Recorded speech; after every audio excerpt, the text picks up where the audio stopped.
Satyabama Institute of Science and Technology, Chennai and Sriperumbudur.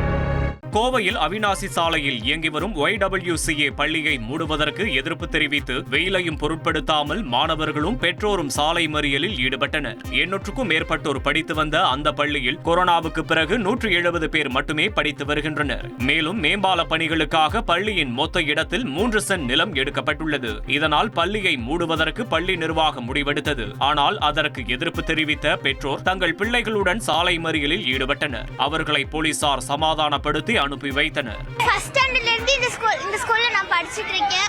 எனக்கு இந்த school விட்டு போக விருப்பம் இல்ல. இந்த ஸ்கூல் எனக்கு வேணும். போராடுவோம். கல்வி வேணும். நான் வந்து LKG ல இருந்து இங்க தான் படிச்சிட்டு இருக்கேன். எங்க அப்பாவும் இங்க தான் படிச்சாரு. அதனால நானும் இங்க தான் 12th வரைக்கும் படிக்கணும். ரோடு பெருசு பண்ணி முடிக்கிறாங்க. ஸ்கூல் எடுக்க கூடாது. கல்வி எல்லாம் கெடுக்கணும். எங்க ஸ்கூல் வேணும். உங்க ஸ்கூல் நல்ல ஸ்கூலா? நல்ல ஸ்கூல், நல்லா இதெல்லாம் இருக்கு. கோச்சிங்லாம் நல்லா இருக்கு.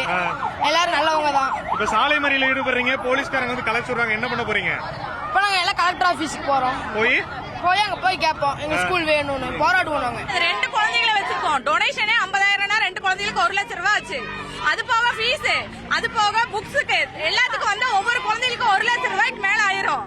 மத்த ஸ்கூலுகளை கூப்பிட்டு நாங்க ரெக்கமெண்டேஷன் பண்றோம். இவங்க ஏங்க சார் அதை ரெக்கமெண்டேஷன் பண்ணணும்? இவங்களே இந்த பள்ளியை நடத்தலாமே. இவங்களால நடத்த முடியலன்னா கவர்மெண்ட் கொடுக்கலாமே. கவர்மெண்ட் எடுத்து நடத்தலாமே. Satyabama Institute of Science and Technology, Chennai and Sriperumbudur.